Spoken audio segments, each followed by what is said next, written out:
விசேஷ நாள்னாலே வீட்டில் வேலைகள் கூடுதலாக இருக்கும். ரொம்பவே பரபரப்பாக இருப்போம். அப்படி இருந்தாலுமே வேலைகளை மனசுக்கு பிடிச்சி தான் செய்வோம். 2 நாளைக்கு முன்னாடி கூட திங்க் பண்ணுவோம். வீட்டில் வேலைகள் விசேஷ நாள் வருது, ரொம்ப வேலைகள் இருக்கும், கடுப்பாக இருக்கும் அப்படிங்கிற மாதிரி. ஆனால் செய்கிற அன்னைக்கு பார்த்தீங்கன்னா நம்மளே அறியாமல் ரொம்ப இன்ட்ரெஸ்ட்டாக நம்ம எதிர்பார்த்த வேலைகளை விட கூடுதலாகவே செய்வோம். இந்த தடவை வீட்டுக்கு மா போடுறப்ப லிக்யூடோட பச்சை கற்பூரத்தையும் சேர்த்துக்கிட்டேன். அதே சமையலே 2 மணிக்கு மேலே தான் ஸ்டார்ட் பண்ணுவேன். ஒரே தான் ஈவினிங் பூஜை முடிச்சுட்டு தான் சாப்பிடவே செய்வோம். சுண்டல் பயிரும் ஊற வச்சாச்சு. பாயசம் வைக்கிறதுக்கு கொஞ்சம் சேமியா வாங்கியாச்சு. சாம்பார் பாயசம்னா அப்பளம் இல்லாமலா அதையும் வாங்கி வச்சாச்சு. சாமி பேரை சொல்லி நம்மளுக்கு பிடிச்ச மாதிரி தான் சமையல்லாம் செஞ்சு சாப்பிட்டுக்க வேண்டியதாக இருக்குது. பூஜைக்கு தேவையான பழங்களும் பொரியும் வாங்கி வச்சாச்சு.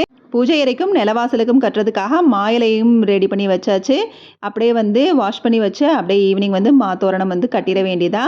இது மூலிகை சாம்பிராணியை பொடி பண்ணி வச்சு தூபம் காட்டுறப்ப இதை சேர்த்துக்க வேண்டியதா. நல்லாவே வீடு மங்களகரமாக இருக்கும். ஆயுத பூஜை நல்வாழ்த்துக்கள்.